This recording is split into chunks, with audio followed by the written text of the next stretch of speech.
வெற்றி கழக பாடலுக்கு வைப் செய்து கொண்டே சபரிமலைக்கு பயணம் செய்த பக்தர்கள். தலைவர் விஜயின் அரசியல் வருகையை மக்கள் அதிக அளவில் ஆதரித்து வருகின்றனர். திமுக, அதிமுக கட்சிகளுக்கு இணையான பலத்துடன் அவர்களை எதிர்த்து களமிறங்கியுள்ளார் விஜய். திமுக ஆட்சியின் மீது மக்களுக்கு இருக்கும் அதிருப்தி நாளுக்கு நாள் அதிகரித்துக் கொண்டே வருகிறது. திமுகவும் அதிமுகவும் மாறி மாறி தமிழ்நாட்டை ஆண்டது போதும் என்ற மனநிலைக்கு வர தொடங்கிவிட்டனர் மக்கள். தற்போது இருக்கும் காலகட்டத்தில் மக்கள் தலைவர் விஜயதான் கடைசி நம்பிக்கையாக எண்ணி வருகின்றனர். இதனால் தான் மக்கள் பெருமளவில் அவருக்கு ஆதரவும் கொடுத்து வருகின்றனர்.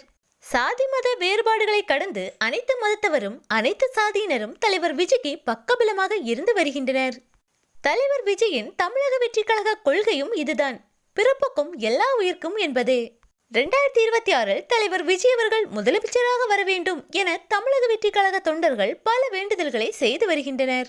புகழ்பெற்ற வேளாங்கண்ணி மாதா ஆலயத்தில் தமிழக வெற்றி கழக கொடியுடன் மண்டியிட்டு நடத்தல், இந்து கோயில்களில் தமிழக வெற்றி கழக கொடியுடன் தீ மிதித்தல், பறக்கும் காவடி செய்தல் என தொடர்ந்து வேண்டுதல்களை நிறைவேற்றி வருகின்றனர்.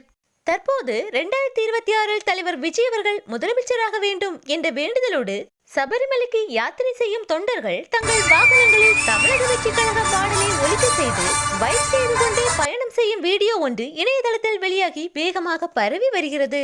இந்த வீடியோவை தமிழக வெற்றி கழக தொண்டர்கள் பலரும் ஷேர் செய்தும் வருகின்றனர்.